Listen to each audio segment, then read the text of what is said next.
Pablo, what's up, dude? Hello. Turn my earphones on. Need that noise canceling power.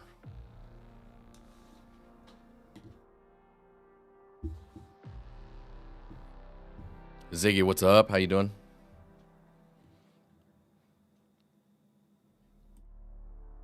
There we go. Hello. Hello. Crystal, what's up?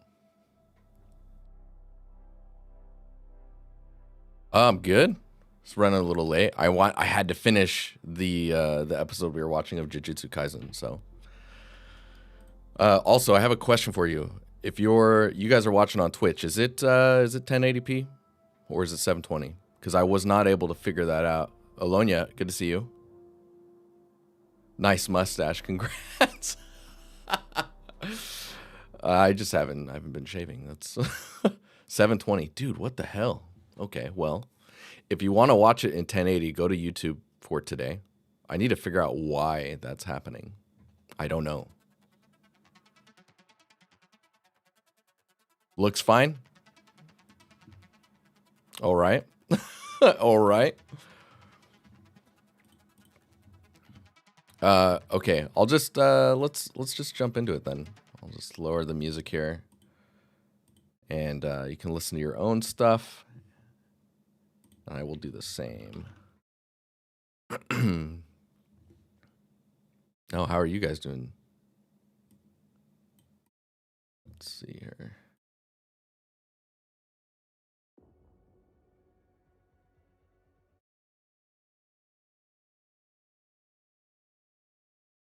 There we go. Okay. Okay.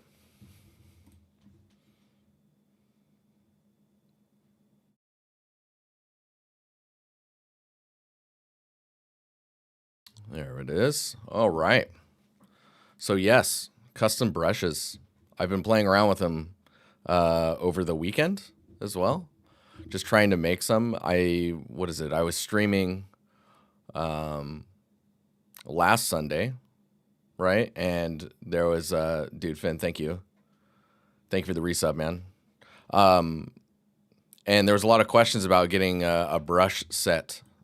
Like, where can I get those brushes? So I'm just going to make like an Empire brush kit, and then I'll just put it on the Patreon just so that you guys can get access to this stuff.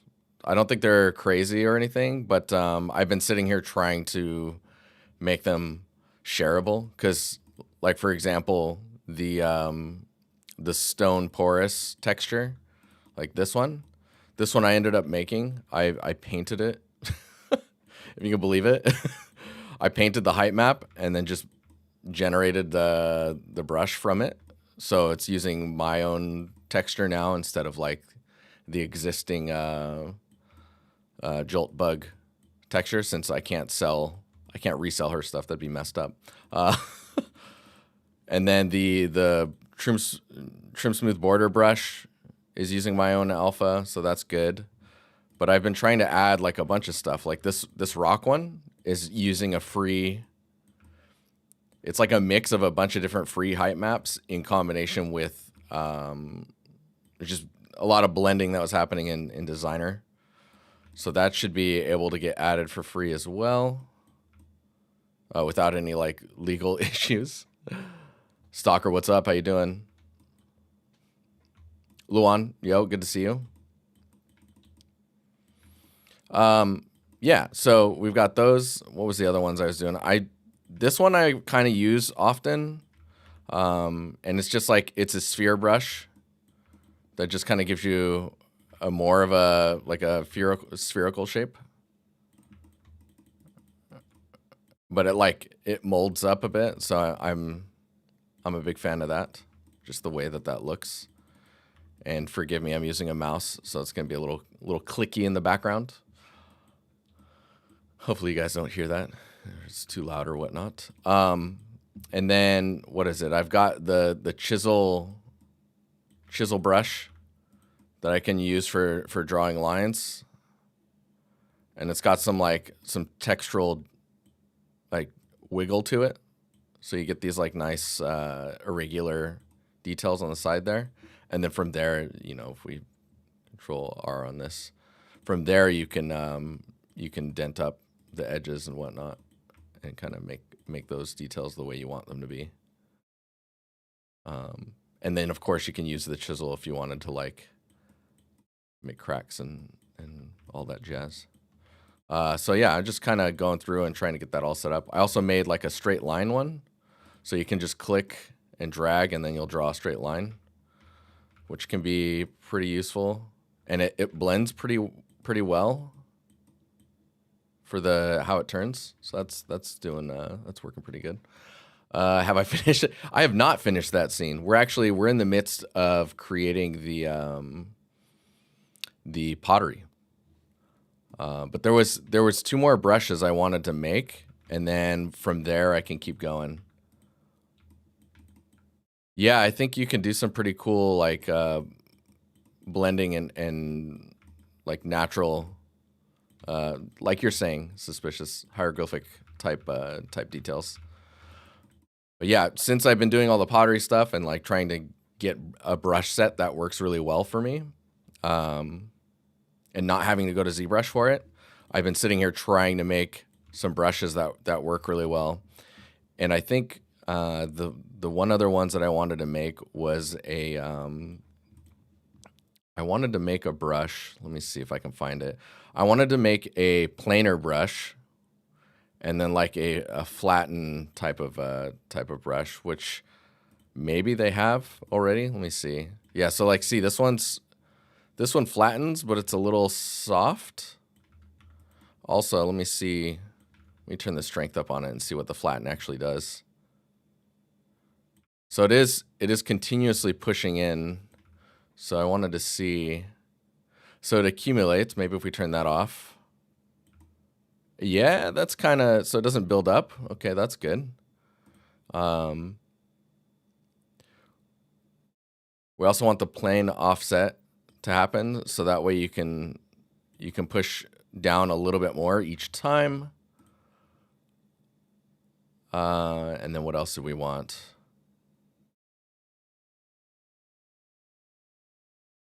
Normal radius. So the normal radius I've learned is like, I've been going in and reading up on all these things. So the normal radius is actually wherever your mouse is clicking, the size of that radius is depicting what it's picking up as the average to normal to flatten to, right? So you probably want that at like 0.4 or 0.3.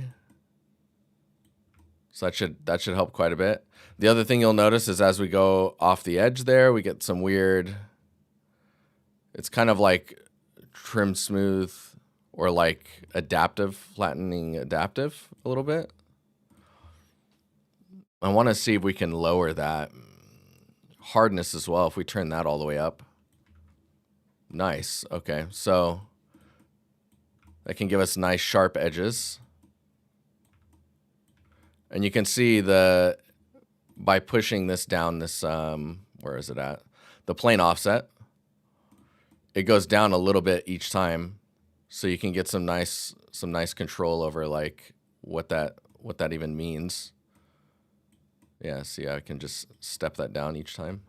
That's kind of nice. Where is the inverse displacement?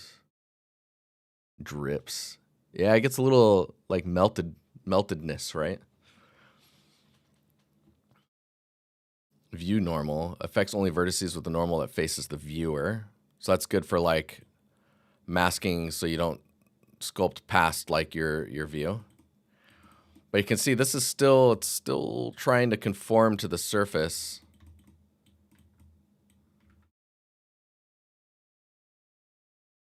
I wonder, modes, sculpt plane, area plane, view plane, front faces only.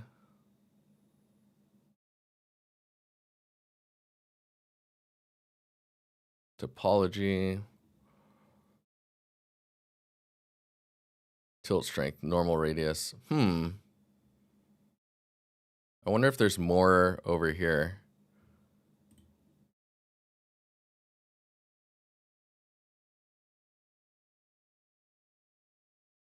Stroke. Fall off, maybe? Smooth fall off, sure. Cursor. Advanced. No, it's the same info here. Oh, here we go. Area normal. Affects only vertices with a similar normal to where the stroke starts. Interesting. Okay. Maybe we need a better fall off than that. As you can see, it's like getting weird along that edge. Maybe this offset's too much.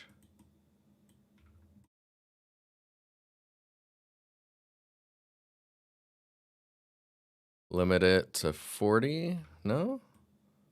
Oh. One thing I am not really a fan of is if you undo this, like, it doesn't affect the attributes that you've undid in here, which is a little problematic.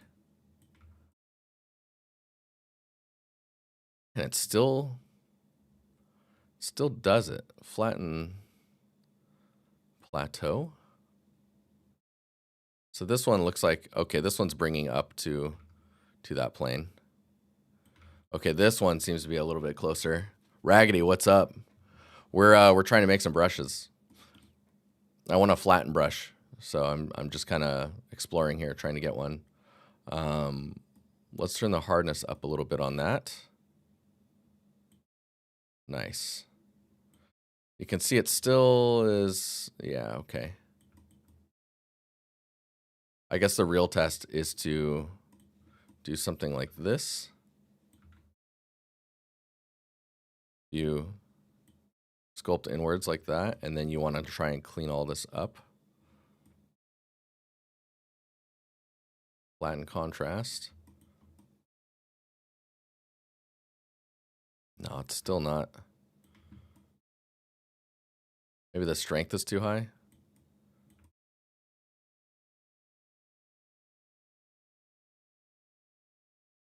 No, it gets all wobbly. This one's doing some nice stuff, but I wonder, yeah, see, everything is going down to that plane, which is really cool. And that's just the plateau, which makes me wonder, can you invert the, yeah, so you can't invert the plateau, which is a bit problematic. It just, like if I want to scrape that away, I have to go this way. If I want to bring it back, I have to be above.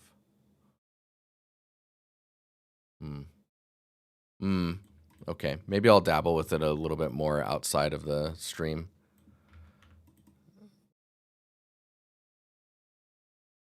But yeah, I can show you the pottery stuff that we're working on.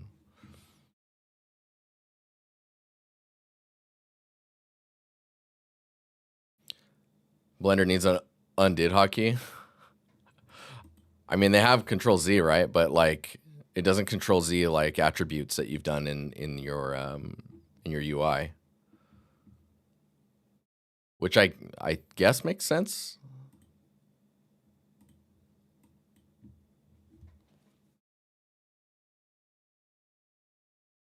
Okay, so we rushed the end of this in the last stream just to explore a little bit about what we were doing here.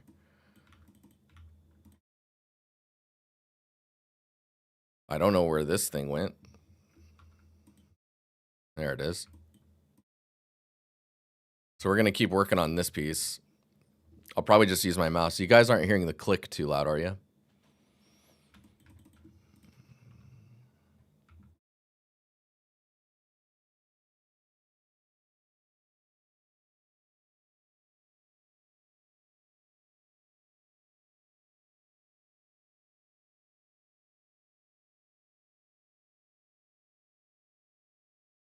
Let's see what we can do here. So we started on this bottom piece, and then we had to call it there. I wonder if I can use. I'm gonna just try and get a few more patterns in here. So if we use the line brush, can I just do it like this? Bit strong. Woken, what's up? How you doing? Yeah, if you guys have any questions, just let me know.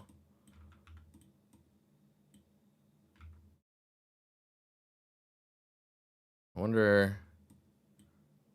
Yeah, maybe a little bit more. Do 2 of those. That kind of gets us some interesting shape. So if let's see if we can do this up to like, I don't know, 11 times? Is it adding? Yeah, cool. Okay.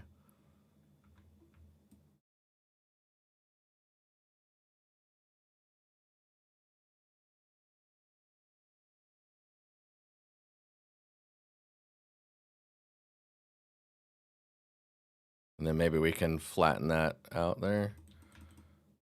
Nice. Okay. That works for me. A lot of these types of details I usually like to do before the sculpting happens,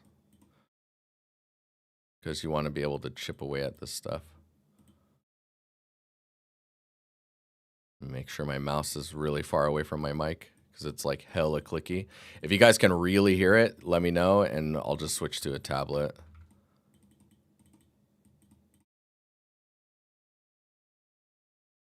This brush is sick though. Like really happy with it. This simulated trim smooth brush.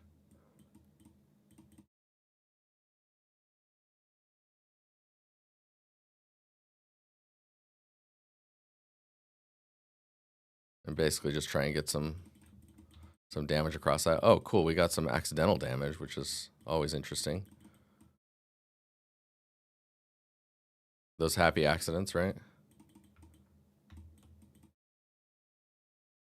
The clicks are barely audible. Oh, that's perfect. That is perfect. Okay. I'm going to get more comfortable. Oh, man. So did you guys have a good weekend? Get up to anything interesting?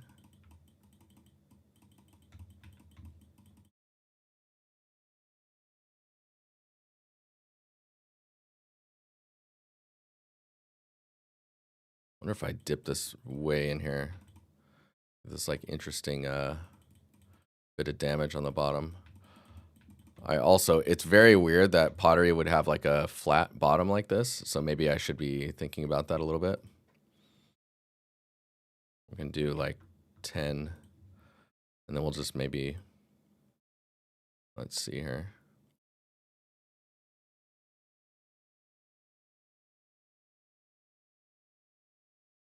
What is beads? No. Blob? Clay. There we go. I'll just do something like that. That way we have something down here.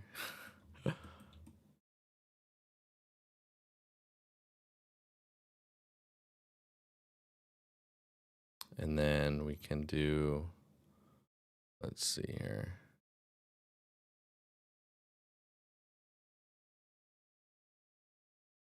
It's another reason why I don't really like to sculpt these types of details, is they get really soft. And you really have to like find a good way to not let them get too soft.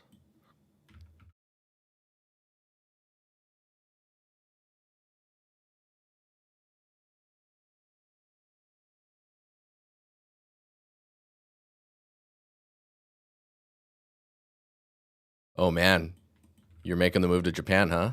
Dude, that's cool.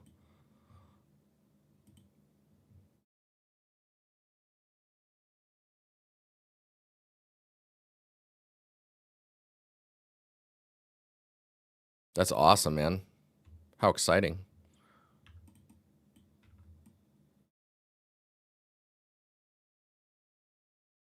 I wonder if I can just turn this up a bit more.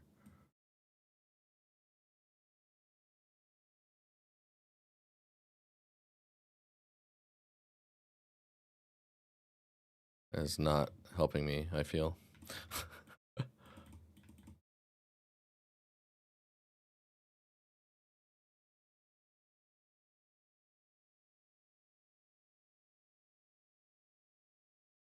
Oh, that's drag stamp. That explains a lot.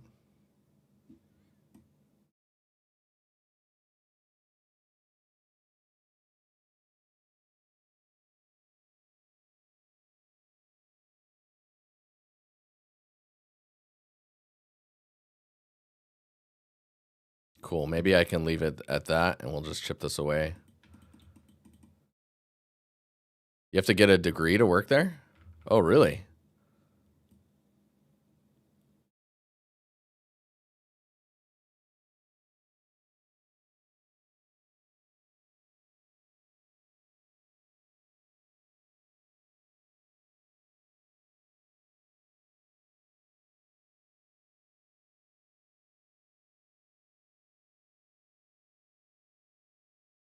I mean, I guess that makes sense.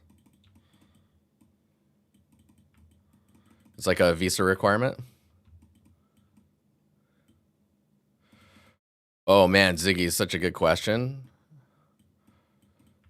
So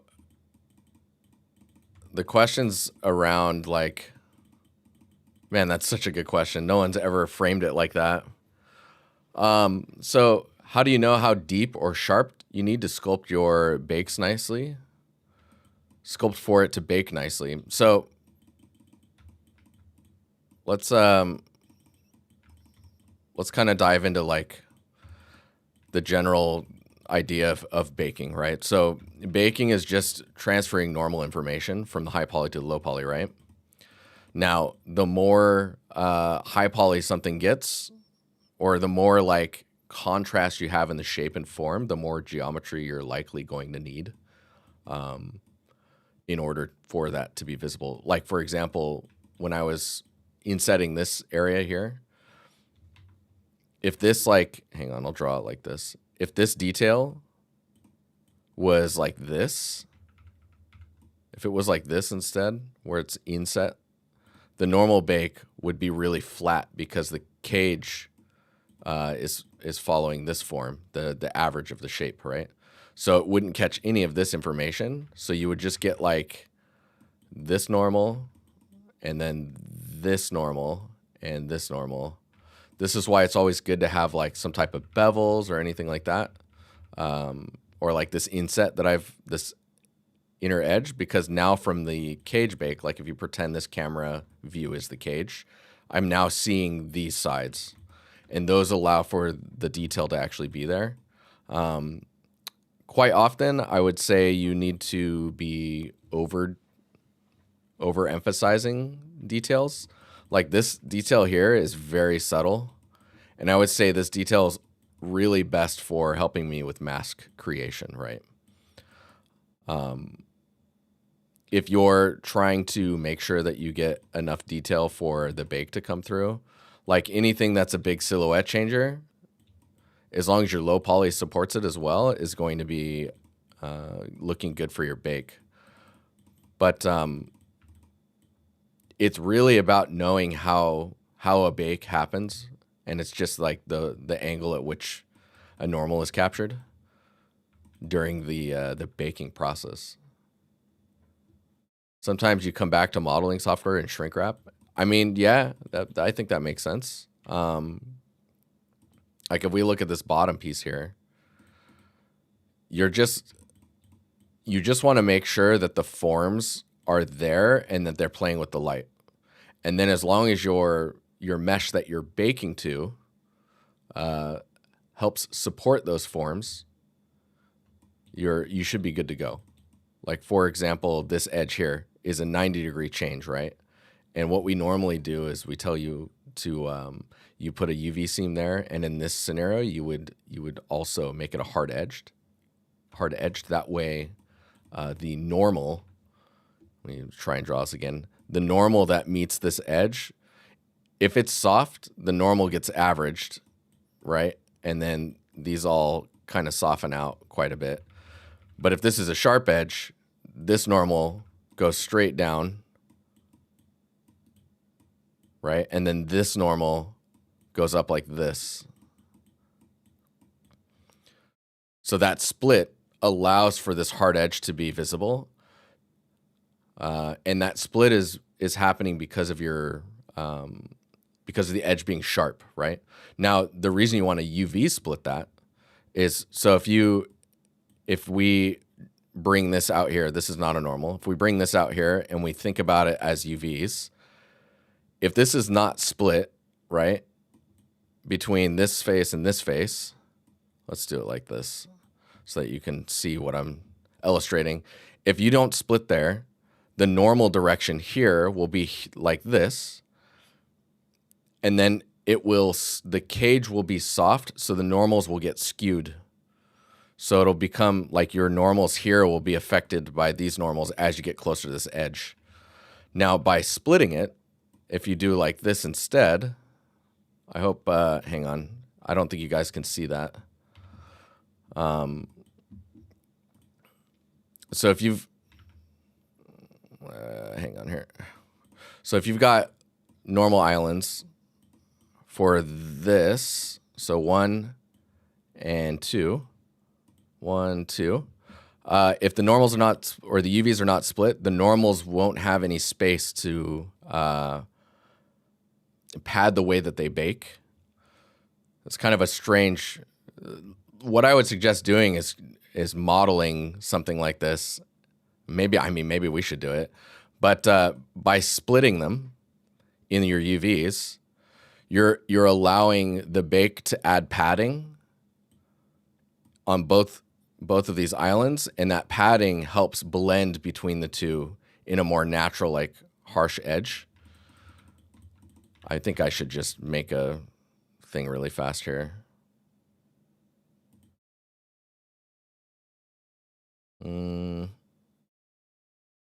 Let's do, let me think here. Let's do a UV sphere. And I'll just do like this. And then I'll inset and I'll extrude. And then inset that as well. So what I'm going to do is I'm going to smooth this, right? And then I'm going to make the high poly for this really fast. So I'm going to just dupe it off, hide everything, and I'm going to subdivide it so that it's got a subdivision modifier of 3 on it. And then I'm going to grab these edges that I want to be sharp. Oh, hang on here. And then I'm going to press Shift E and sharpen them. So this is adding a crease weight to the normal, or to the vertices data. And then you can see we're still getting some pinching and stuff in here. So I'm just going to take this face and inset it. And that should give us a much cleaner result. Cool. Okay, so I'm going to take this.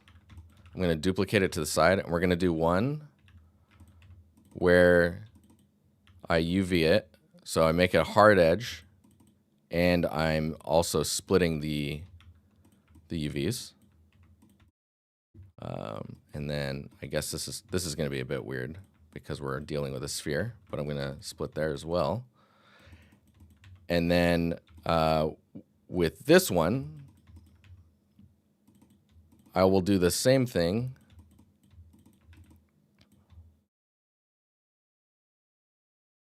Right? But then I'll also clear the sharp. So there are UV seams, but it's not sharp. So we can see, we'll be able to compare these.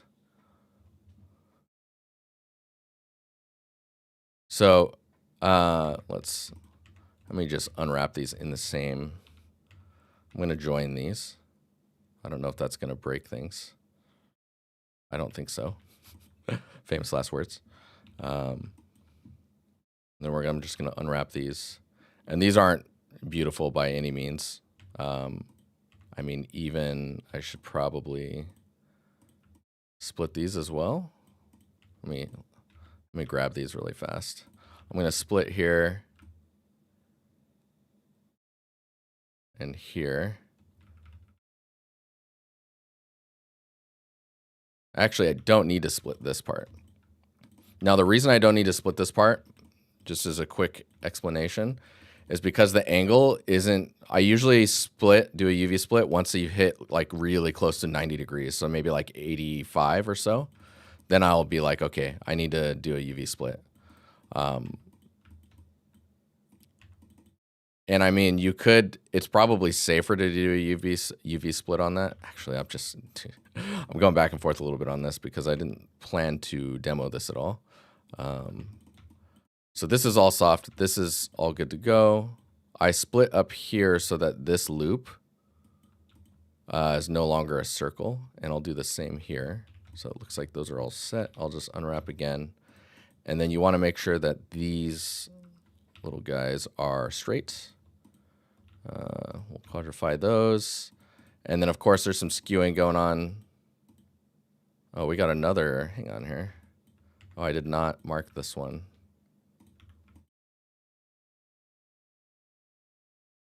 Wait a second. What? Oh, okay, I see. I'm like, what? I'm getting scared. Okay. And then I'll just pack these. Nice. Sometimes this pack does weird things.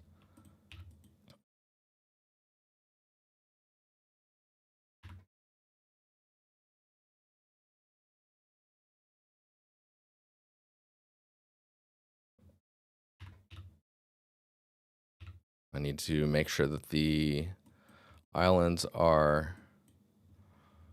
Dude, what happened? Why are they split in all types of weird... Hang on, I need to see what I'm doing here. There shouldn't be a split there.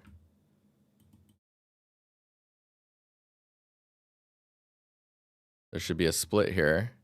Wait, what? I did this all backwards. 2 seconds here.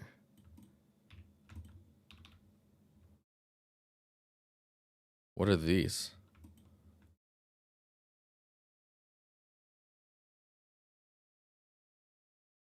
You see there's splits here? We don't want those.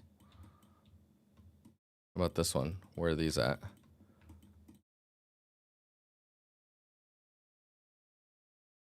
These like little stragglers here? These are no bueno.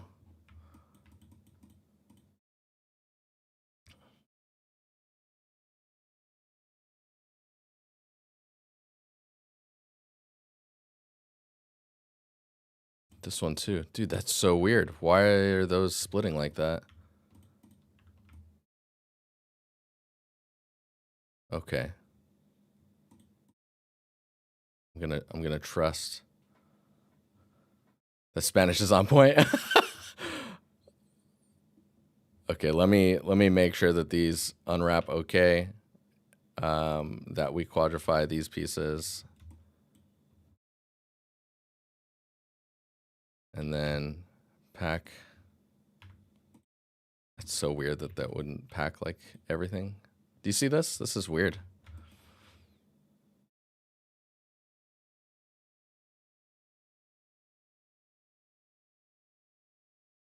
Yeah, that happened last week, splitting on weird pieces. Yeah, it's really using Zen UV. Oh, interesting. Ah, that is interesting. Okay. I'm going to go back to object mode real fast, and then back to this, and then pack it. Maybe I need to select every... No, that's weird. Maybe it's the Zen Sync. Could be the Zen Sync. I have no idea if that's what did it. We also need more padding in here, right? So we're going to just go in and make sure that when we pack, that we get some pixel margin. I'd probably do 8 just because pack. There we go. These little pieces here. These are nasty, but don't worry about that. Okay. Which ones were we going to, because I got so turned around. This one, we will remove all the sharp edges from it. So this has so these are the low polys. This one has the sharp edges and this one does not, but they have the same UV splits. So let's go ahead and export that. Give me a second here. UV splitting. Bake test. Low poly.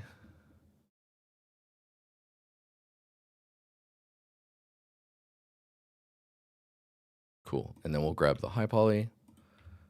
Oh, right. I didn't merge them. That's okay. Export. UV bake test. High poly. Let's move this over here. Substance painter.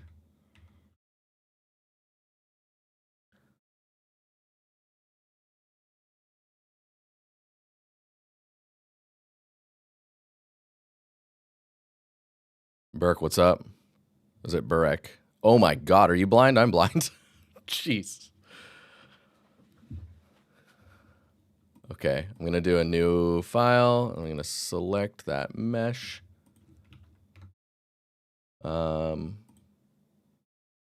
Low poly. Okay. Let's see if it came in okay. Nice. Okay, we have our soft one, and then we have this sharp-edged one. And then we'll go to the bake tool. So one really nice baking feature that Substance Painter has now is, so if we use the, I'll just point to the high poly, and the cage default is called distance based, right? And then you can also do like a custom file, and you can give it its own file. But the automatic, this one is super powerful, and everyone that's, if you're baking in Substance Painter, you should use this, because it gives you a more accurate cage, because it's calculating the cage from the high poly mesh and cross-checking it against the low poly. I think it might even say, oh yeah, here it is. So automatically calculates distance by comparing low and high poly meshes, yeah. So you're gonna get a much more accurate bake from this, or less, higher chance of a clean bake. So let's do like a, I don't know, a 2K. And then we're just gonna look at the normals. So I'll just alt click normal, and let's just bake that out really fast and see if I'm crazy.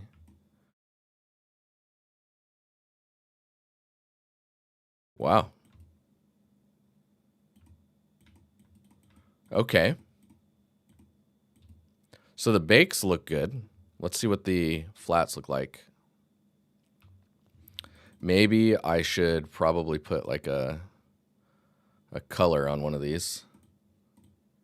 Oh no, I have, I didn't split them, so I guess I'm gonna have to mask by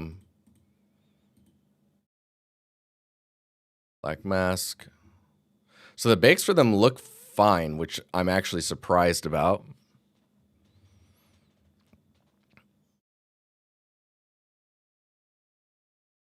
Let's go here and let's mask by mesh fill. Make this darker. Okay, cool. Now we know which one is which.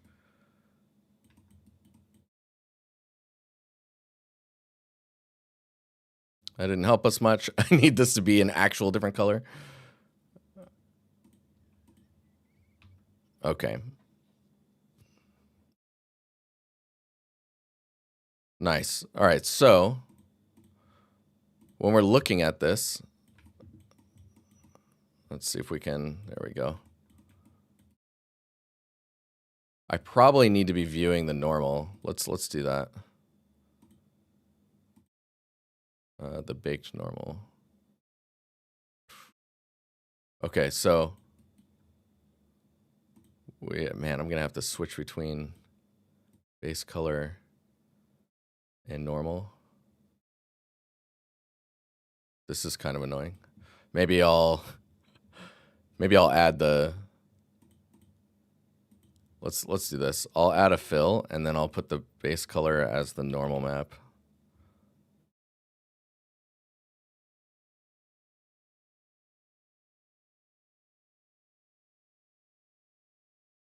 I don't even remember what it's called.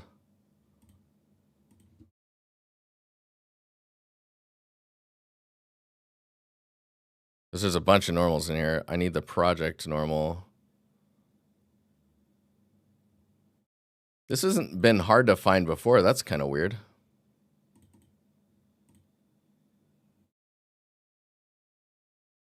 Procedural, no. Oh, am I going crazy? Hang on here. Why are there two of them? Because we're comparing normal smoothing differences between these two, right? So this one has hard edges and this one does not.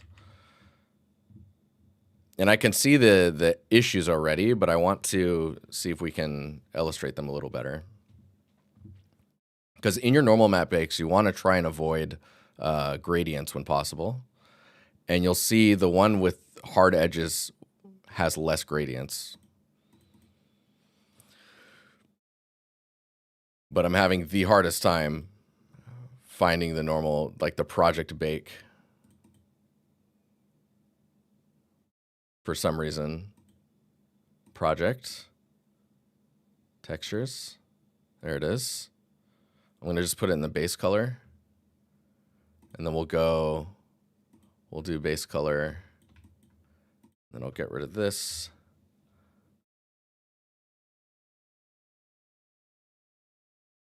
Okay. So you can see these gradients. These basically are the normal, like trying to compensating essentially for the change in the normal edge. You can see because there's a fall off there. So by having a hard edge, you're stopping the normal right at the edge. I have not tried ZBrush Retopo Brush because I don't want to pay just to retopo. But it looks really good. It looks really good. Yeah, so the other thing is you'll see there's a stepping here. Whenever you're doing bakes, you probably want to make sure that you're doing if you go to your common settings, make sure that you're doing a anti-aliasing of at least 2. This should soften it up quite a bit. It might eat my stream up here for a second. Let's see. It does take a little longer to process, but you can see the stepping is going to be far less. If we go to the base color only. Yeah, essentially what you want to be doing is making sure, like, you can see how there's gradients here, right? This surface is flat, so the normal should be flat as well. And of course, I can see there's a few errors going on in there. But you're going to want as few gradients as possible. What's up, Harry? Yeah, so it's good to leverage hard edges. I mean, the thing is like if the light is supposed to be wrapping around something, if you notice a hard edge, try baking it without the hard edge there. Like if we go back to material, and then let's delete this one.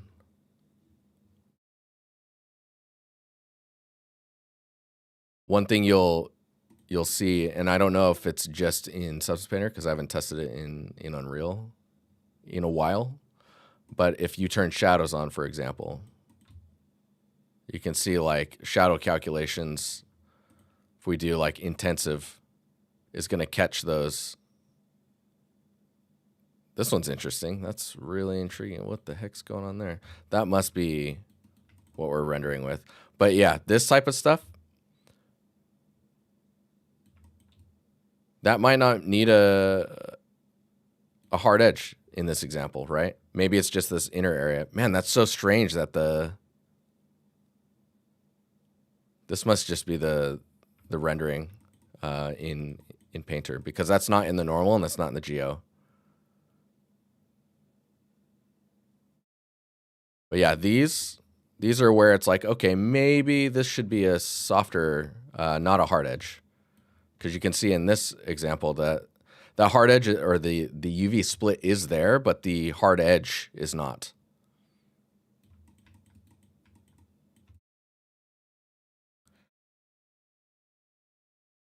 I'm not sure how they're calculating their shadows in here. You'll probably want to be confirming all of this because you can see how hard edge that is here.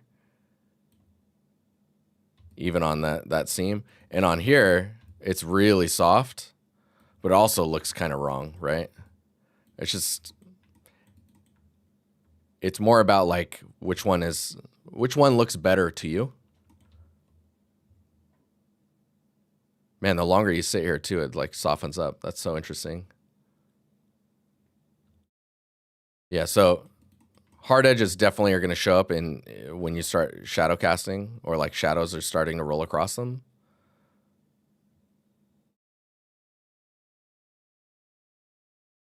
But you can see where the benefits happen as well. Like, see this hard edge, the form is still understood. There's even a little bit of a normal there, but here it's extremely soft. And here you're seeing a split in the way that it's shading. So it's trying to figure out where is best. And this stuff, I think, just comes with time and testing and understanding. Eventually you quit making these types of like hard edges because you know that in the bake it'll come through.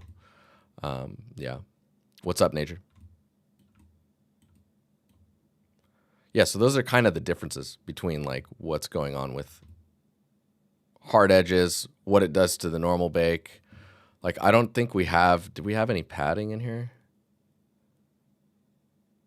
Normal. It looks like we have padding.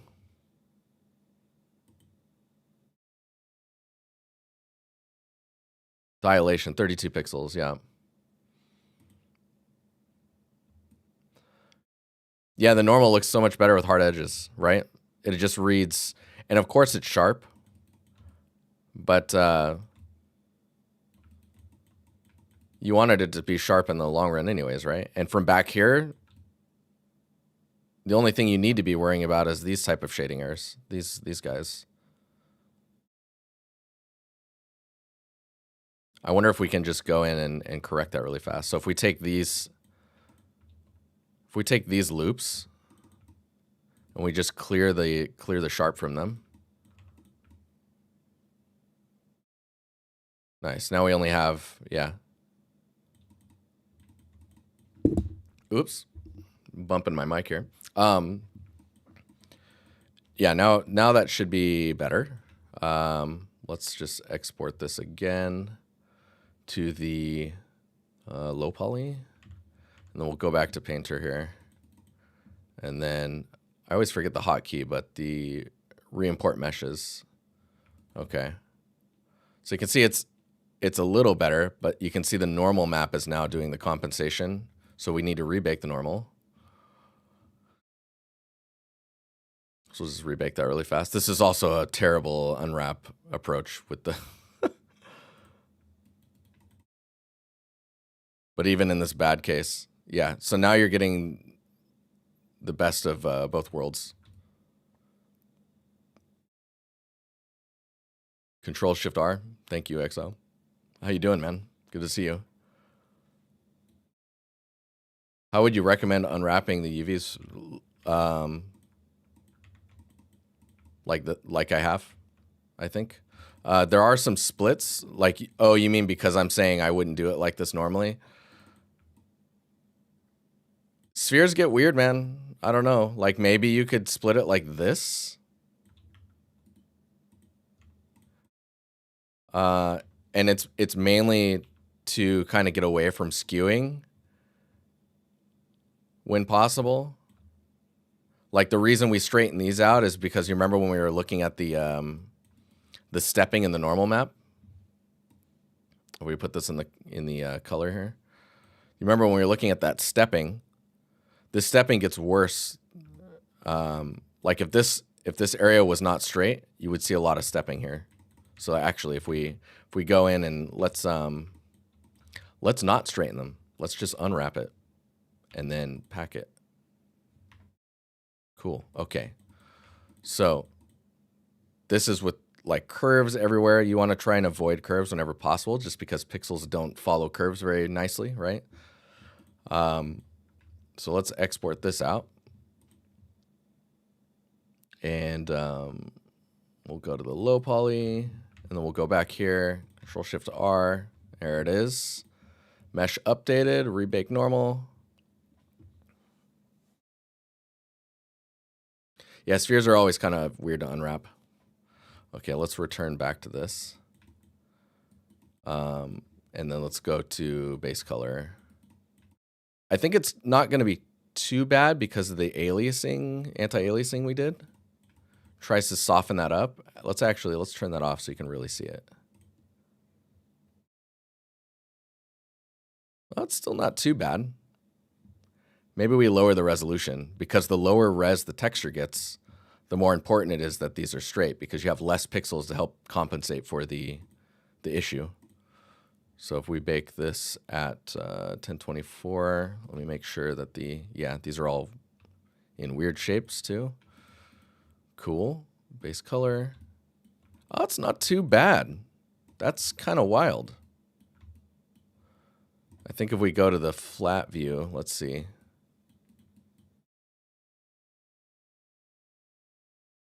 Wait, what is going on here? Oh, hang on here. I need to remove this. Clear mask, remove mask. There we go.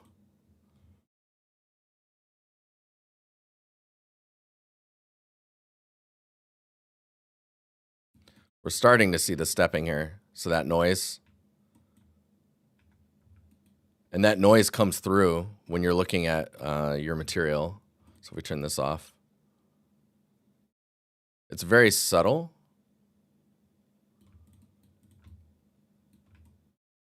But the lower res you go, like you can see the normal's holding up pretty well. Let's go even lower. Let's go to like 128. There we go. Okay. Now you can see the stepping.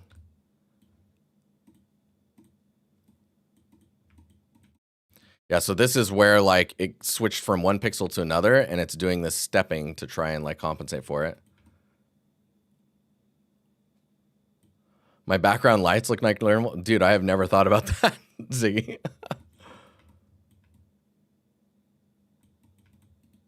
But you can see these errors. Like you can, that sucks.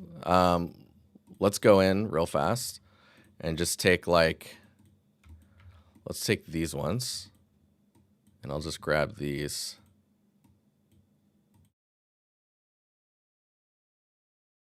Let's quadrify those ones. And then we'll take all of it. And then we'll pack all of them. So now we can straighten UVs on this one. Is this interesting to you guys? I don't know if like, I find this stuff interesting, but let's go, we'll add the low poly back and then we'll go in Control-Shift-R and then rebake. And then if we go to base color, man, there's still going to be stepping in there, isn't there? Because we're so low res. But it's less than it was. And I think if you were to go up even just to like a 512, it would probably be better.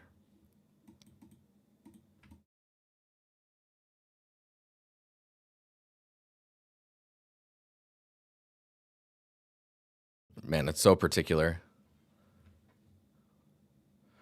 I mean, the other benefit of straightening the UVs is they pack better for sure. You will get more texture space for your UV islands if you have straighter UVs, right? But yeah, gradients are usually something that you'll see in work where it's just the person isn't what's the word for that? They're not as technically sound in the technical side of art creation. So when you can, like, there's some cases where gradients are not avoidable, but there are ways to negate it a lot, right? And if you show like this versus this is something that probably by a prop lead that is interviewing you, this is something that they would flag. They maybe ask you about it if they're kind enough, and if not, it could be the decision that means they go with someone else, for example. Because you're gonna get more accurate information from a normal bake that's like on the left here. Anyways, yeah. Why are those different colors along the edge? Is it because the UV islands are upside down? Yes. Yes, it is.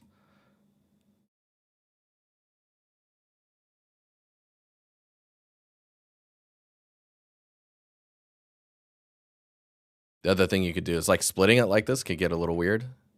You could, let's see here. You could not split these in these areas, right? So we don't split those. We don't split this one.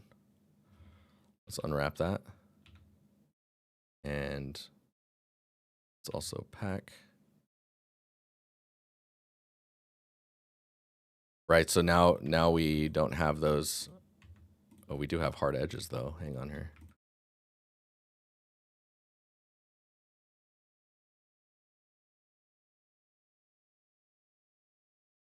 I'm like, why is that edge so... I keep seeing it. This one. Clear seam. You see that? Clear sharp. Okay, we're good now. We're good now. So now I've made these loop, right? And of course you'll get stepping all the way around it as these are curved. But I mean, your normals could be more accurate as well, depending on like the resolution that you're baking at. So if we go back in here, let's refresh this and do another bake. And then we'll look at the color. You can see the color is a little better. There's still a split here, so like out here it's gonna be weird, but on top, you can see on top it's following kind of the same flow. Dude, that's weird. What is going on over here? It's this one.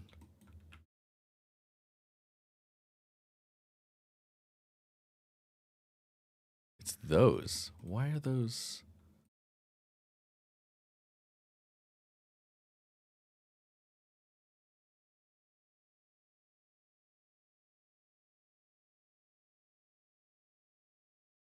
That is strange, dude. I don't see.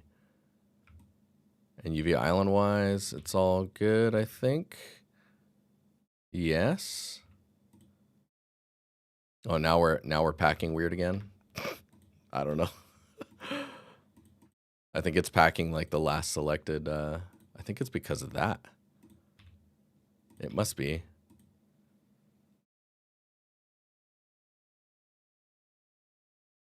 It's like trying to find like best scenario. Like, anyways, yeah. Yeah, baking isn't as crazy as it can seem. It's actually the crazier thing is building your low poly, and finding ways to build your low poly ahead of time is very helpful. Like you saw when I like made this mesh, I actually built the low poly first and then duplicated it and then tried to make modifications to make it the high poly.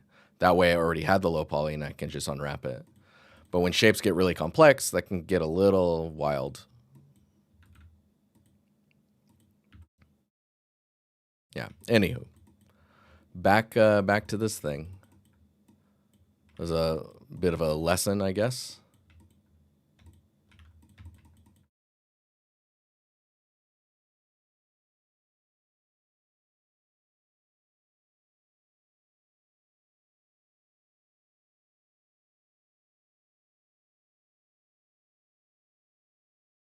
Good looking pottery you got there.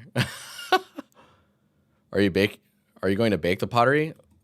Yes. So I already have. I mean, if you want to look at those ones, we can look at them. Is it bake test pottery 1? We'll look at this one here. So this one's baked. I haven't even like inspected my normals because I'm just kind of going with it, but we can see where there might be issues.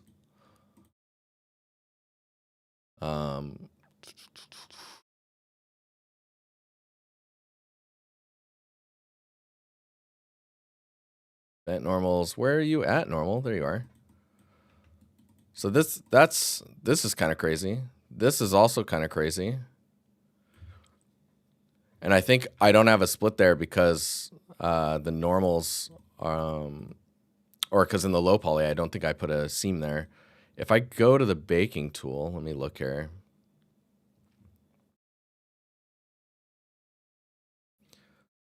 Dude, look at that calculated cage too. That is crazy.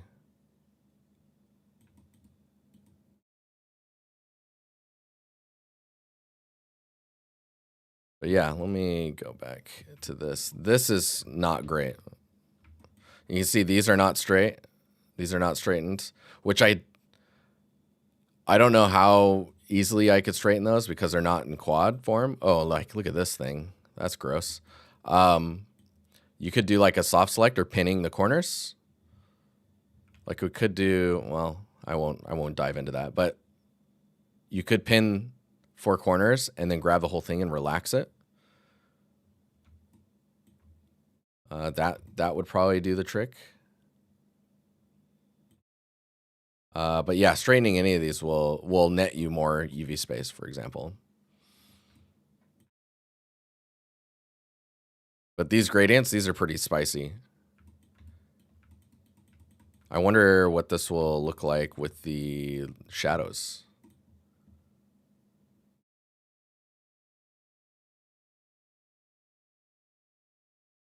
Yeah, so you can see, oh man, the lighting setup here is not great either.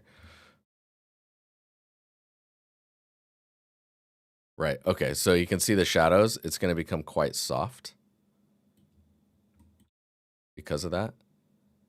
If we wanted to get really good shadows off of this, and I mean, it might be just the way that this is being calculated in Painter, but you'd want to separate these front faces off and make them flat with a seam, right, and a hard edge. Inside might not be as important, but like this softening around the edges here, that's pretty rough. Yeah, they're decimated. That's this one. High poly. 14,000 triangles. I don't know why I went into this mode. Hang on. Oh no, this is the freaking high poly. Hang on. Hang on. That's 14 million triangles. My apologies. We're going to be frozen here for a second.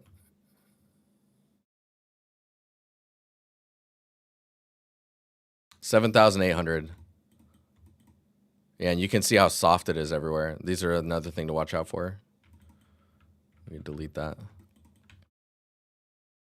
So what you could do, although it's just diminishing returns, I think, is like soften those up. If I were to actually model this, like do a remesh, this would all be quite clean.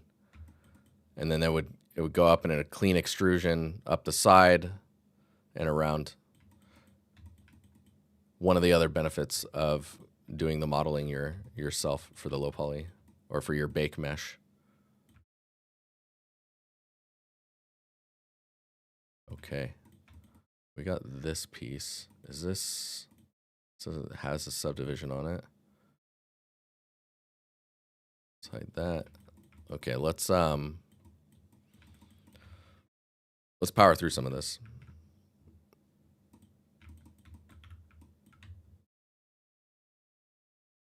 Yeah, no problem. It was a really good question because it gets us diving into a bunch of other stuff.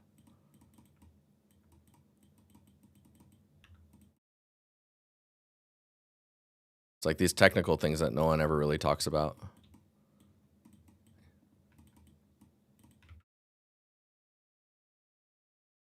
Yeah, see that stepping in there? That's kind of nasty.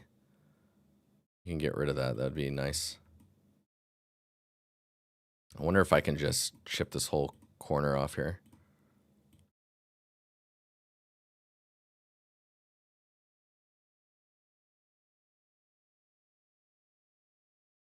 Probably if there's that much damage, it's probably going to go up the side. Let's just like draw that out. Then we can sketch the rest of it.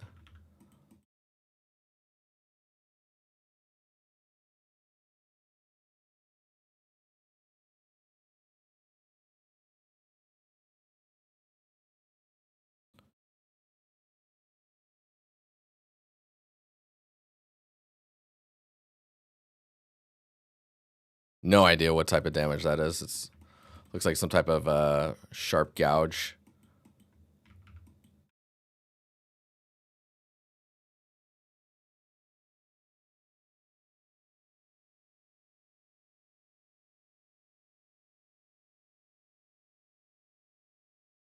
Hey, thank you for the follow. Vengeful Orca. That sounds intense.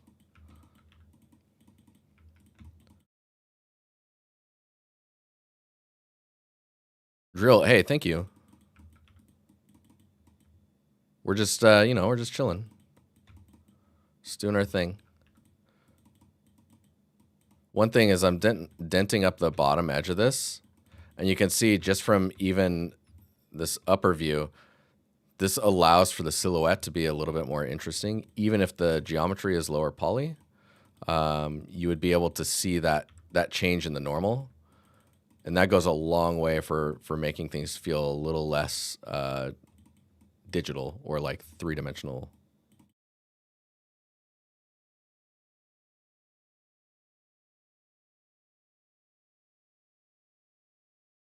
In the case of the vase, for example, is it easier to decimate the sculpt than adjust the low poly mesh you started with? So the low poly mesh that I started with, if you can plan for it, you can get something pretty good out of your low poly mesh that you started with beforehand, right? But yes, it all depends. Both ways are valid, and it's more about like how clean do you want to be and how much time do you have? You know, those are the main culprits of cutting corners. How much time do you have? Do you need to make 1,000 of these? Like, imagine I have this pottery stuff and I need to make like 50 unique pottery pieces. I'm probably going to go with trim sheets if that's how many I need to be doing.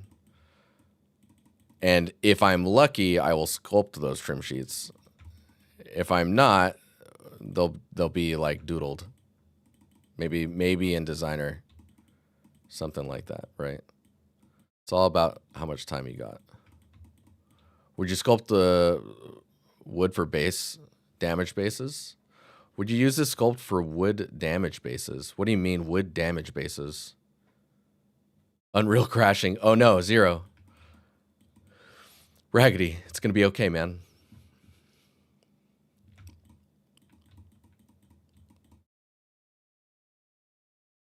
There was another like kind of gash up there as well. Interesting. Okay. This is kind of intriguing. Just kind of dinging up the mesh a little bit. I wonder if we use the stone porous stuff as well. Start throwing that around. Probably will do that after I do the rock stamping. Nice.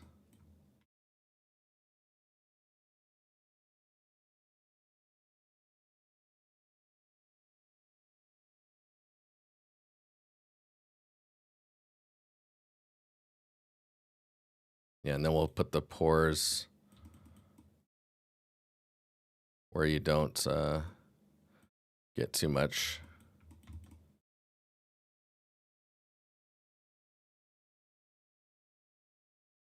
Go smaller maybe. Drag a few small ones out.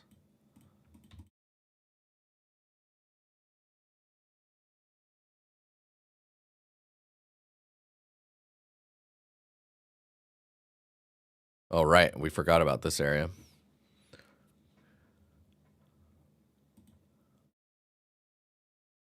5.7, why you mean to me? I updated you.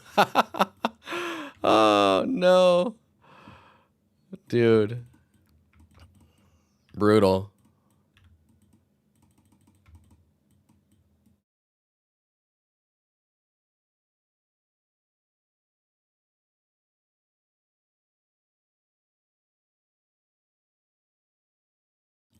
How are your guys' scenes coming along? If you don't mind me asking.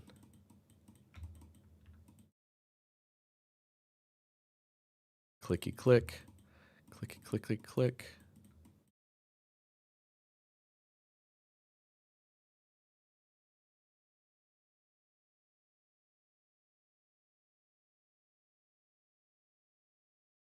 Oh man, there's a lot of blank space over here.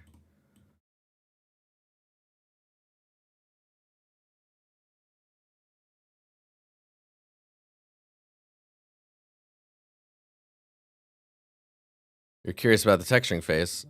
I'll probably use a lot of masking to make this happen. And then just like a unique normal bake, right?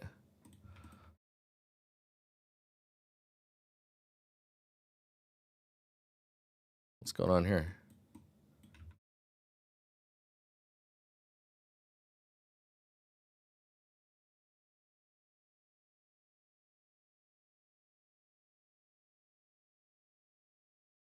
I'm literally gonna try and draw a crack. Dude, I don't advise this. Usually it ends up being really artificial looking.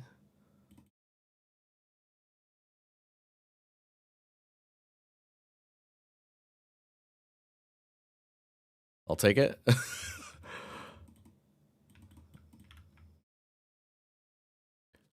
How do you remesh the mesh? We can look at that here in a second. Because what we've got like 30-ish minutes, 40, 30, 36 minutes. Dude, this whole bottom thing, I'm not digging at all. I don't know what I was thinking. I'm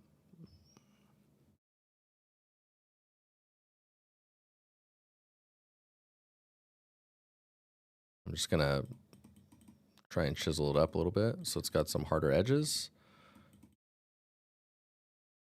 And then maybe, I don't know what I was thinking. Maybe from there, we can add some of this stuff and it'll help us mask our terrible base detail.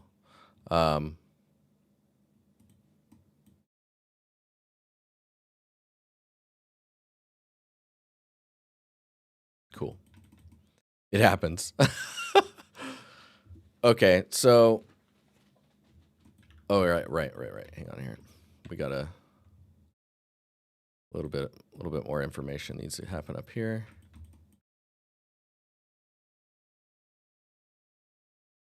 Maybe I can turn that up a little bit. Oof. I'm gonna undo those.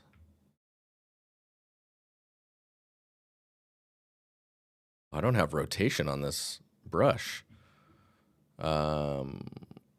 Rake. So when you move it, it rotates.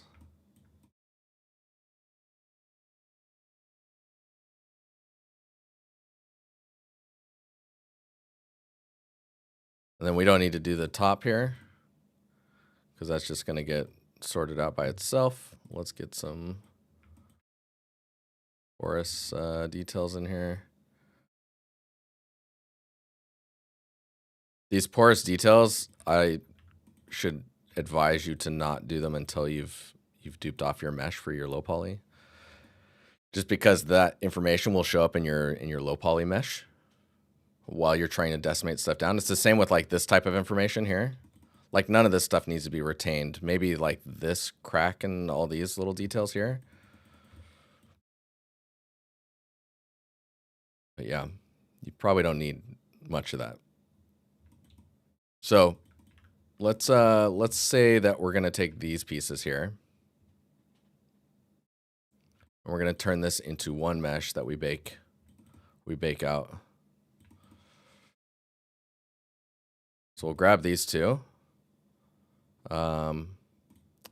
Maybe I'm not gonna join them.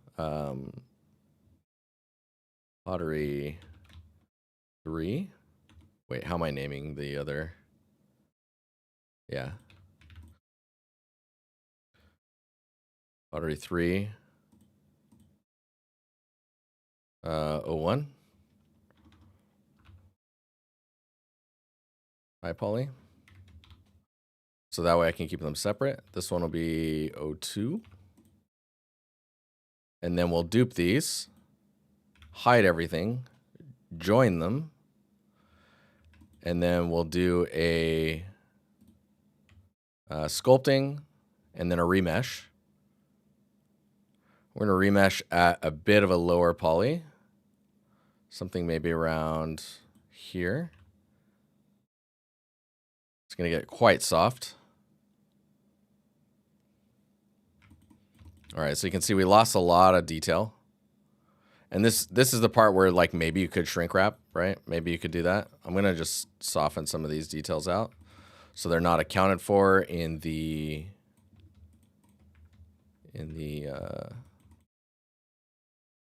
low poly decimation. So you're just trying to like nullify these a little. Nothing too crazy. I'm just smoothing them. I got a few there. Okay. Cool. There's a few small ones down here, but I'm going to ignore those because they're on some weird surfaces. Maybe I can get away with these ones.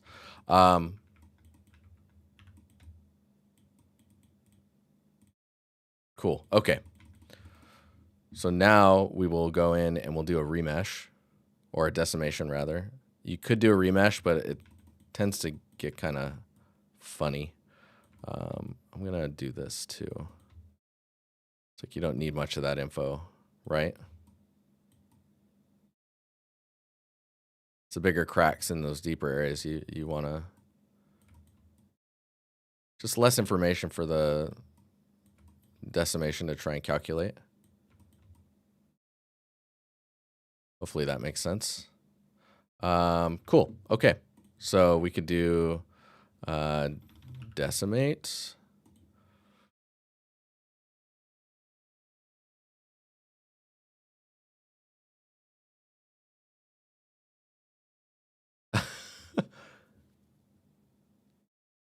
There is no place for these brushes right now, but I'm planning to put them on the Patreon. So even if you're not paying for the Patreon, you could probably follow there and you'll get an email when I post it.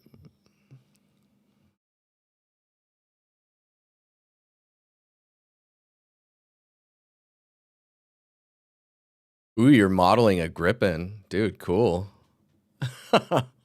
Okay, let's try 0.02. That might be too low. Let's go 0.1 first.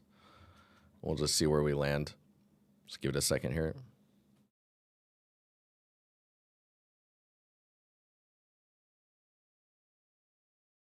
Okay.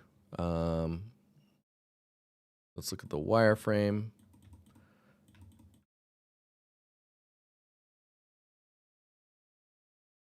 What are we looking at here, poly count wise? The other thing that, what? 44,000, that's crazy. So this top area here, right? We don't need anything there in the future. So that's something to keep in mind. Let's do like 0.03.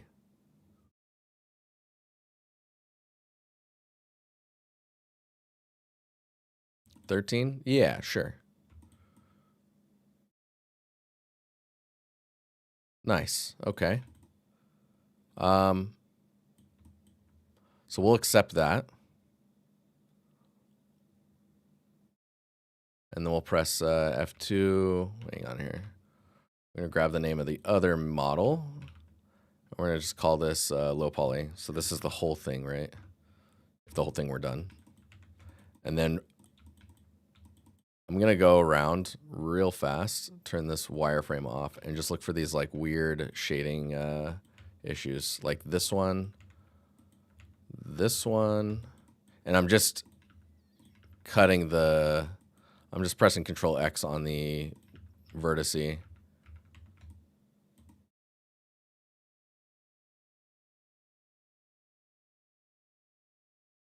It's likely a detail that doesn't need to be compensated for. See, there's some weird shading there. This is just stuff that is going to have a hard time, like, in your normal matte bake. It's just going to look funny.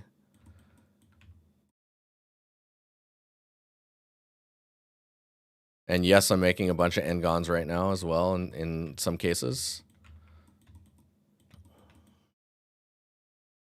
Look at this. What's going on in here?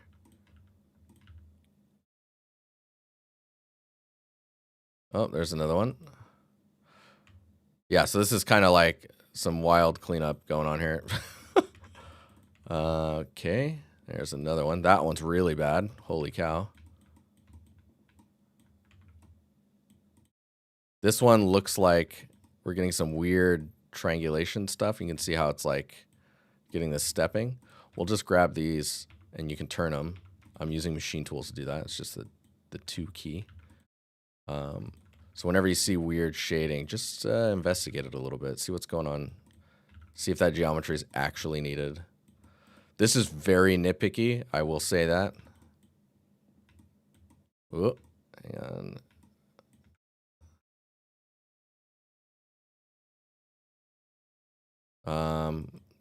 We're shopping right now. We're shopping for rogue verts.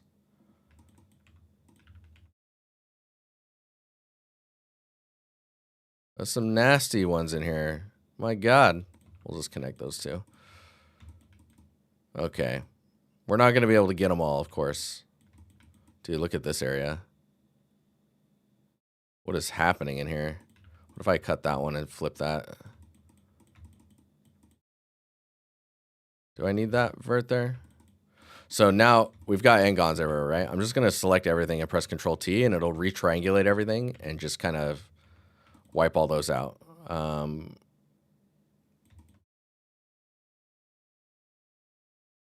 Dude.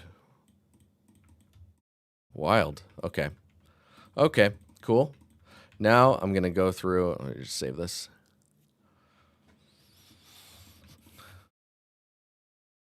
Now I'll just go through and just kind of try and do some clean selections here. I'm just using Control to like find shortest path. And then I will mark it and give it a hard edge. And then I'll do the same down here. Where am I at? This looks like a good, I'll just go, ooh. Oh, where are we going? There we go. A little better.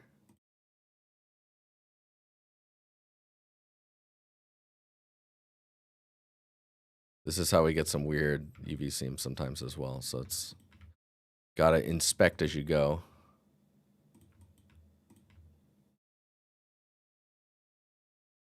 Okay.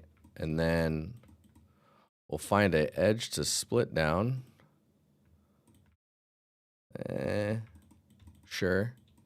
And then I'll do another one over here. Man, that's jaggedy. That one's a little better. Cool. Okay, so if I press L on both of these and just press U twice, and then go to checker view, I should be able to check these UVs and just see how they're looking. And then I think I can relax them as well. Yeah. Let's try the pinning thing I was talking about. If I take that vert, this one, and this one, pin them, then press L on this and relax. I mean, maybe I need to do, this looks crazy, but I'm just gonna try and square them up a little bit. You know what I'm saying? Let's try and relax that. I didn't do anything. Are they pinned? Let me try. Yes, they are pinned. Okay.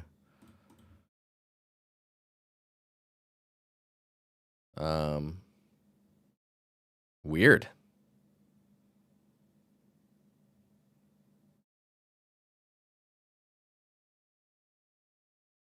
like trying to figure out how I would fix that if I wanted to straighten these. Because I mean, the other thing you can do, you could press O and soft select these, right? And just start doing this skewing to get this to look a little better.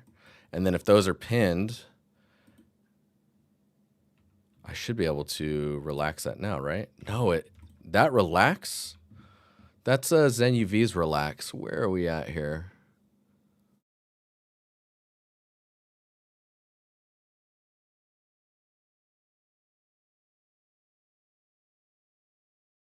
Split, merge, match, islands, centering. There's the relax.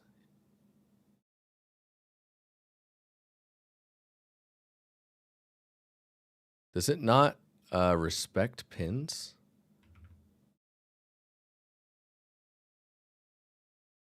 Interesting.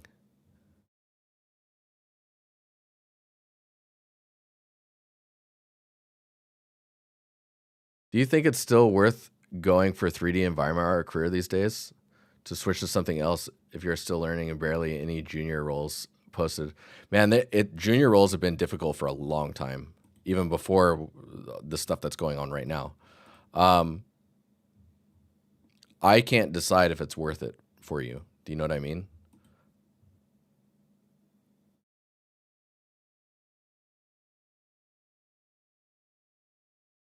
Ooh, FUDs. Let's try that.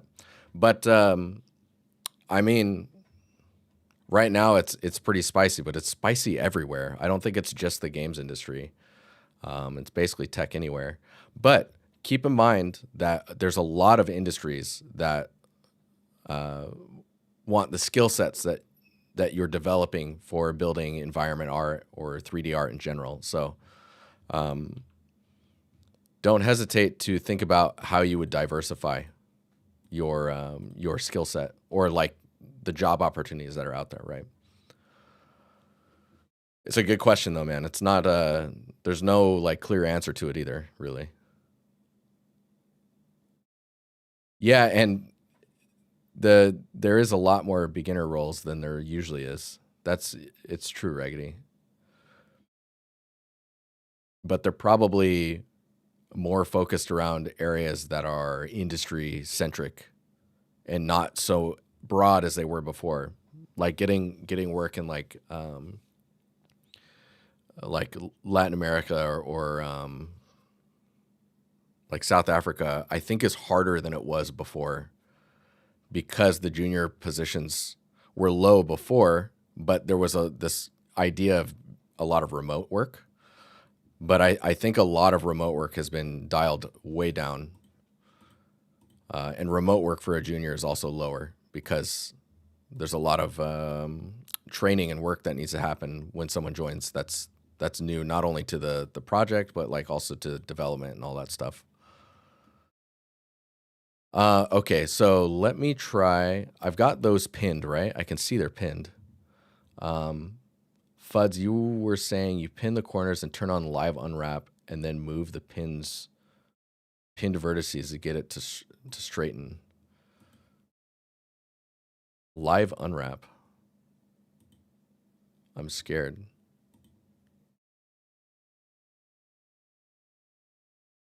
Oh my God, look at that, dude. What? That's impressive, man. That's crazy. And that's this set here. So you could do this. But don't forget to turn it off. True. We're gonna that's going on the quick favorites. That's really cool. I haven't used live unwrap in a very long time. Also got to remember to unpin. Alt P, huh? Man, P is so far away on the keyboard. Got to stretch your blender muscles. Oh yeah, of course it's Pilgrim. Dude, that's sick. That yeah, that's a good, it's a good source of knowledge for sure.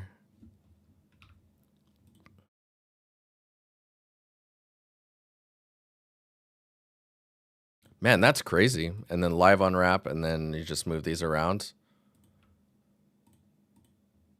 That's wild, dude.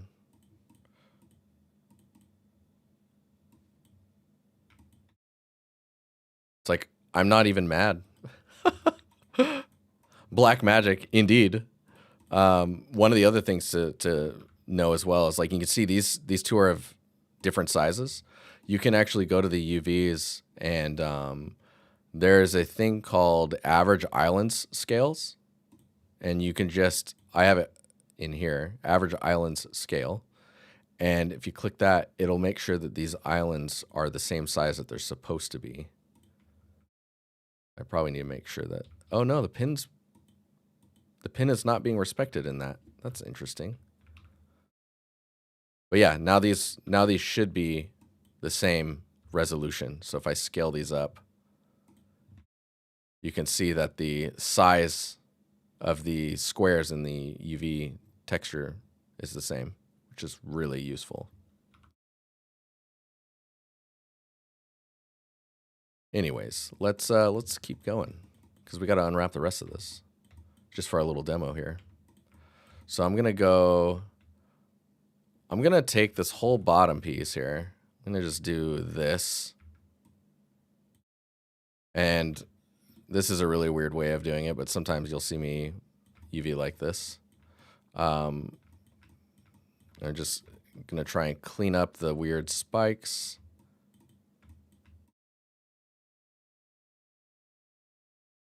Just paint these away. Oh, that's okay. Maybe we're keeping those. Ooh, okay. No. We can go like that. But yeah, by painting it out like this, oops, you can get some nice quick UV selection while being able to visualize the seam a little easier.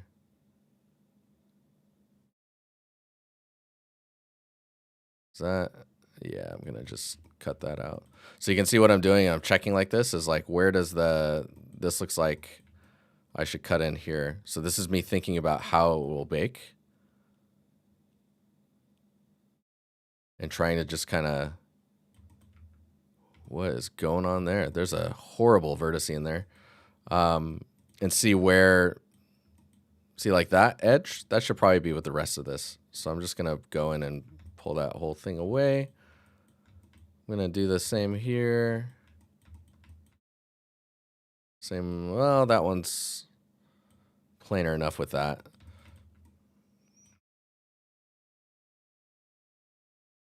It's just that the experience of going through it a bunch of times and then going, oh yeah, no, I should include that because that'll be a problem. I can feel it, you know? Okay, and then we'll just go in and paint all of this.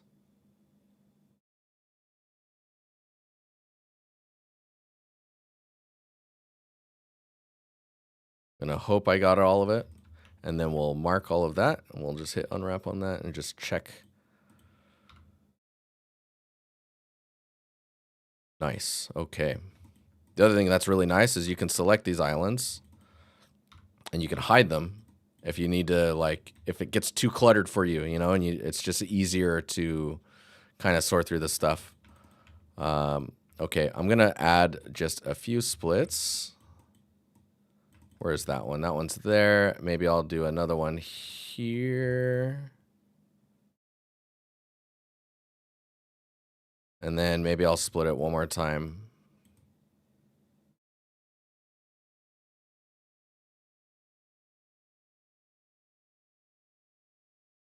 Okay, let me see where I've got these split. So, okay, that one's really big. I'm gonna just split one more time. Oh, interesting. We're gonna turn this, and now I can split in a cleaner way. There we go. And I'm turning that, assuming that the form is it should be like this, and that was a fluke in the generation of the polys there. Okay, we're gonna unwrap that, and then we'll check them. Nice, look at those.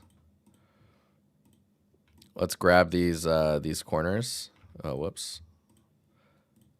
Using our new sneaky technique.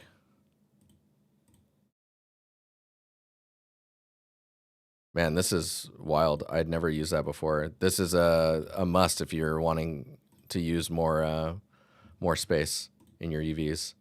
So we're gonna pin those, and then we're gonna turn live unwrap on, and then we'll just start.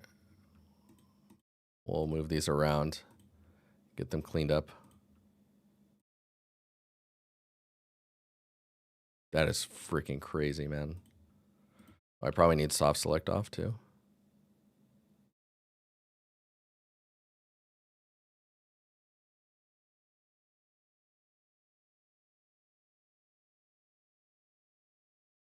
Freaking wild. It's like a wiggling, they're like little worms. I don't know how else to describe it.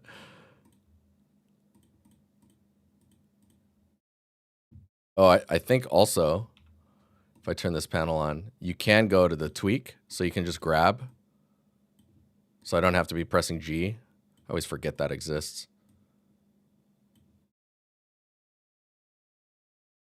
Dude, and it doesn't do it with anything else, but when you, man, that's so intriguing. There's our, don't forget to turn it off situation.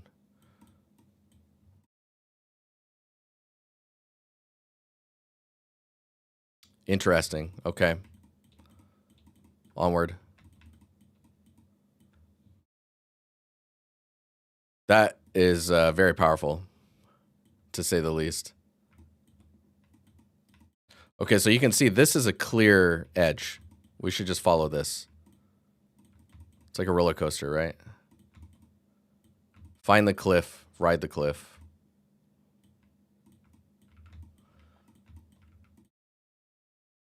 Doesn't have to be perfect either. It's nice if it is, but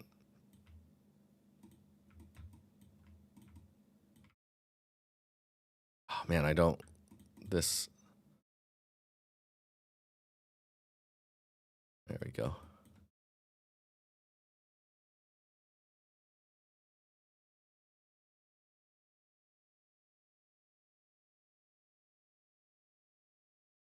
We're getting really far from the cliff. There we Yeah, or no. Yes, there we go. Right back there.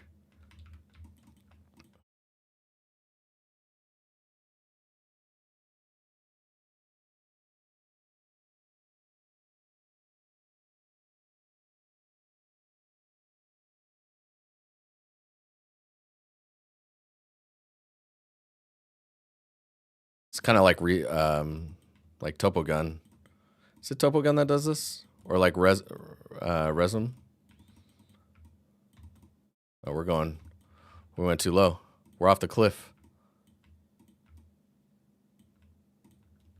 Okay. Nice. Good deal, good deal. Let's see what else we can do here.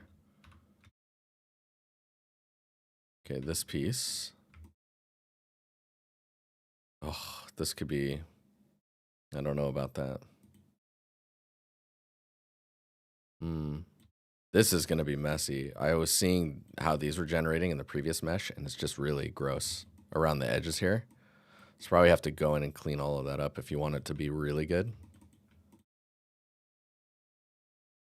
But you can see, like, see how jaggedy it gets? Ugh. Ugh. Probably better to go around the outside of it. And just mark that. Go up the top here, mark that. Now this one's looks a little better.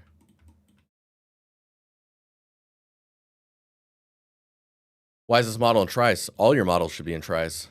It's because it got decimated, so it came out as triangles. But before you get the model into a game engine, make sure it's triangulated, or else the game engine is going to triangulate it for you.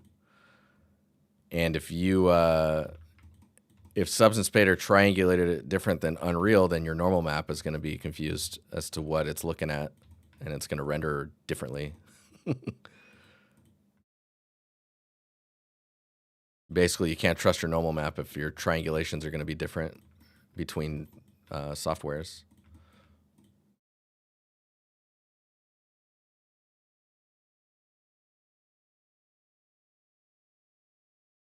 Okay, almost there.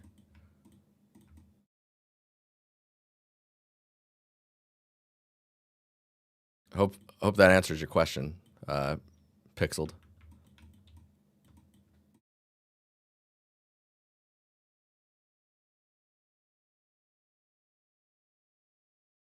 Okay, let's see what this looks like. We unwrap that. Dude, these are weird. They're like pelts. Like weird creature pelts. Let's rotate it like this. We'll grab this one and we'll rotate this one. And then we'll do our pinning that we were learning about recently.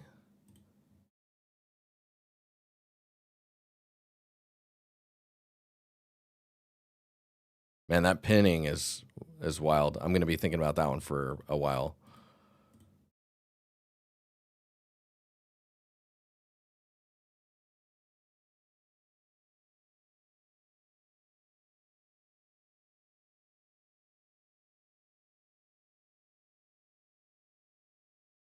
See, this one's difficult. What do I do with this thing? Hang on. Let me look at what's going on with the UVs on this. Let's sync it. Which island is this? It's this one.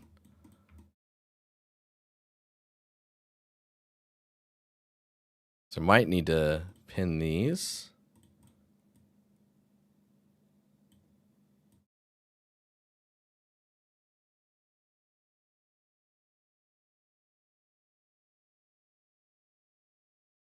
Because I think it's probably important that the UVs flow around, right?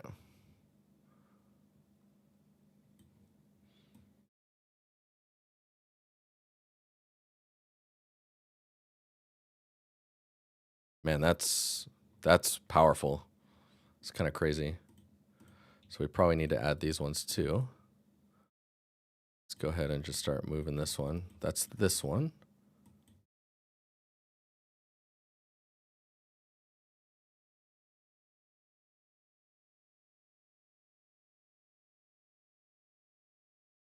That's so powerful. I'm still not sure if this is a good way to be going about this. Yeah, because at the same time we need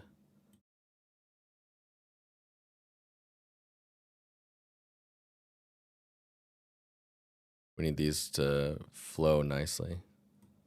I'm looking at this the curve of the grid. Also blew my mind when I saw it. Dude, it's pretty powerful.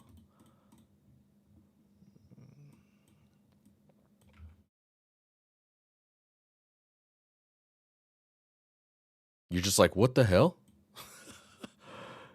Because it behaves in a way that feels natural, and you're like, whoa, okay, I guess we're doing that now.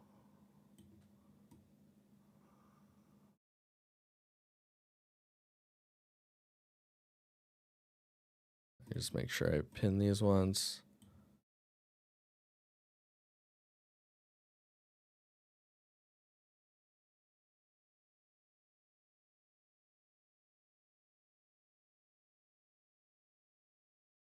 Yeah, that's really powerful.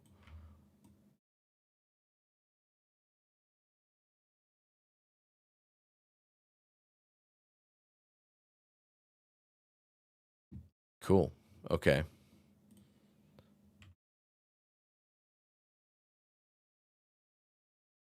Is this caused by the pin tool of ZenUV? No, that's just pinning in general. A Blender specific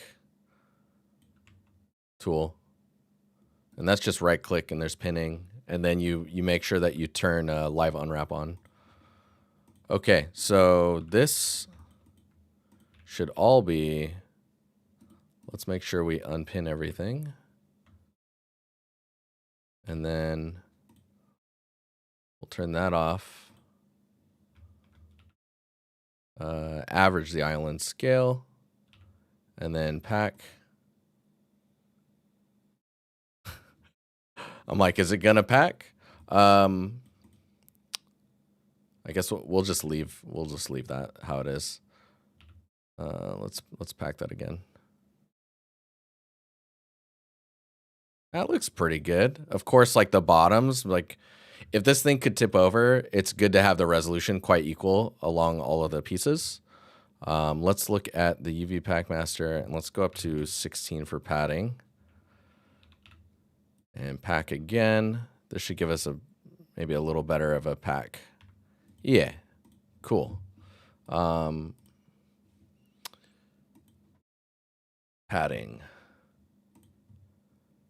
So when it comes to padding, I have my little cheat sheet here. If you're baking like a 256 by 256, 2 to 4 pixel padding, right? As you hit like 1024 by 1024 or 2K or 4K, you're going to go 8 to 12, 16 to 24. I usually sit in like the higher range. So like for 2048, maybe you do like 24 pixels or 16 pixels. The 2, 4, 8, 16, 32 is a good general rule though, just so you guys know about that stuff. You're going to do an RGB mask UV1 for these or just unique? So unique, normal bake, and then just masks as usual, as we do. But let's look at how this thing turns out, because it looks pretty good. I'm gonna just export this.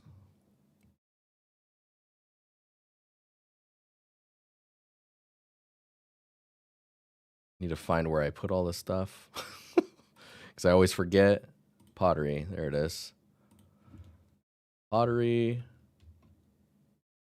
03 underscore low poly. And then we'll bring in, we'll hide this stuff. And then I'll take these, yeah. And then we'll export these. Is the high poly. Export. How big is it? It's a good question. It looks like it's about 2.5 meters in diameter. Heyo, what's up, Jamie? How you doing?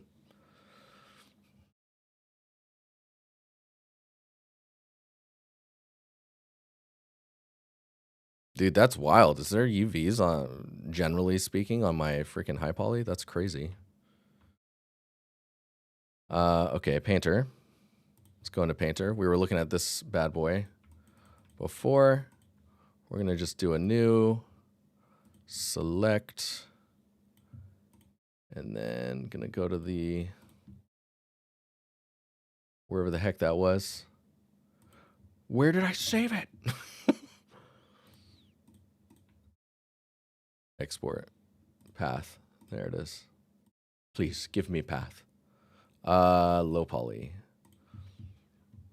We'll do, sure, 1024 is fine. Discard. Okay, here's our mesh. And then we need to do the bake.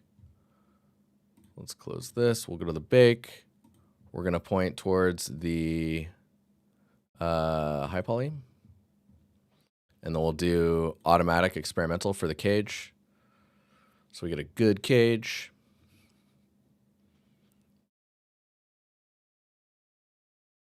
Just sliding in at the end. Do Pulse, what's up, man? How you doing? Good to see you. We're doing a bake test. We did actually a ton of conversation on UVs and baking and UV tricks and stuff inside of Blender. And then some like brush creation. There's a lot of interesting topics. Let's turn the anti-aliasing on. This is going to take a minute. I hope my computer does not explode. Stream might get choppy. We're in for some chop.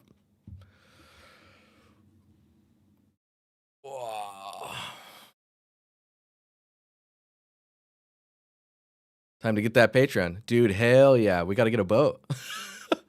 For anyone who is like, what the hell is he talking about? It's just a little inside joke on the server. I'm not buying a boat with your Patreon money. All right, so we can see a bit of stepping under here. But generally speaking, it's looking pretty good. That's stepping, though. I wonder if you can get away with it if you increase that sampling there. Let's crank up that dilation, too.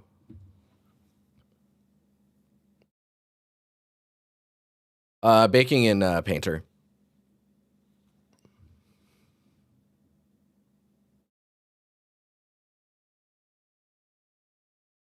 Why not baking in 4K? Because I'm reasonable. Because I don't want to lose the stream. You see I'm already choppy? Don't you see it? Oh, yeah, dude. Here he goes. We're in for some chop. Let's go. Oh, my God. Frame rate. Frame rate. Come on. Come on.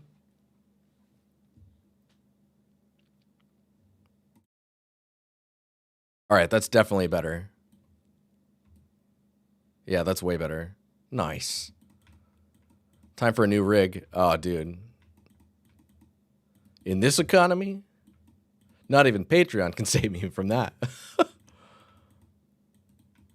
But yeah, this looks pretty dope. Where are we at here? Smart materials. I think I have a demo or a test. No, where are we at here? Materials. Wait, what? Why am I not seeing anything? Oh, because I'm in project. I see. All libraries. Demo pottery. Bam. There we go. Done. Nailed it. We just add a little gold layer like we did on the last stream. Gold damaged.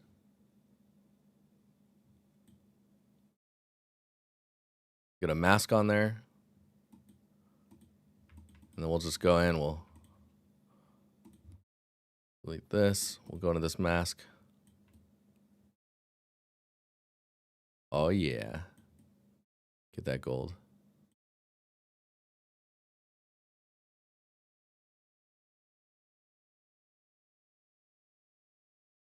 Nailed it.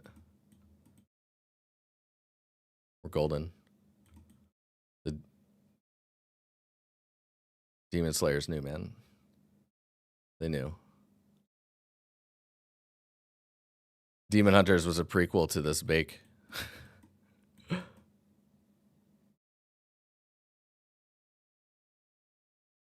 Dude, we did all that sculpting with a mouse, too. Good times.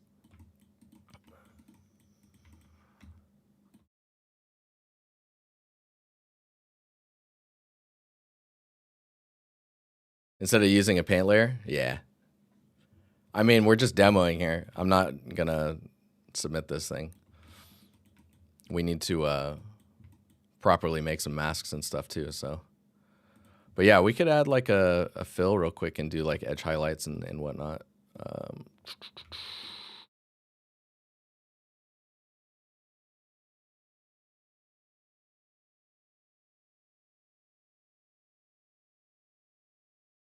I always forget what I could grab here. This is also something you don't normally do, is like just generating these edges. It's usually better to get some actual masks in here. We gotta turn that contrast up.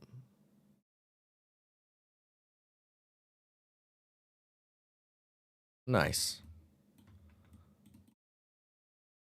Cool. Looks like a sad frog. I don't know what you're talking about. Sad frog with a golden tongue.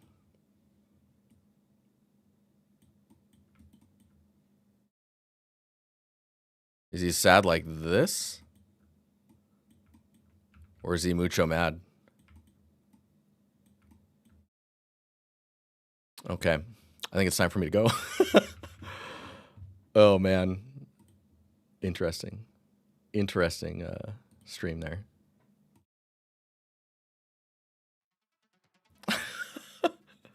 It turned out pretty good, I think. I mean, I still need to do the rest of it, right? But get you some answers on and processes for how I do stuff. Prime storytelling right there. True. No, thank you guys for hanging out. I guess I'll see you in the Discord. If you're new here, here's the Discord. This Thursday, I haven't posted it yet, but this Thursday will be Discord critiques. So stay tuned. If you're in the Discord, there'll be a channel that gets put together or a thread for the critiques. And then you can post in there, and then we just go through it for about 2 hours. We'll be looking at your guys' stuff. So, but yeah, all right. I'll talk to you guys later. Have a good evening, and enjoy the rest of the tail end of your weekend. Later, guys.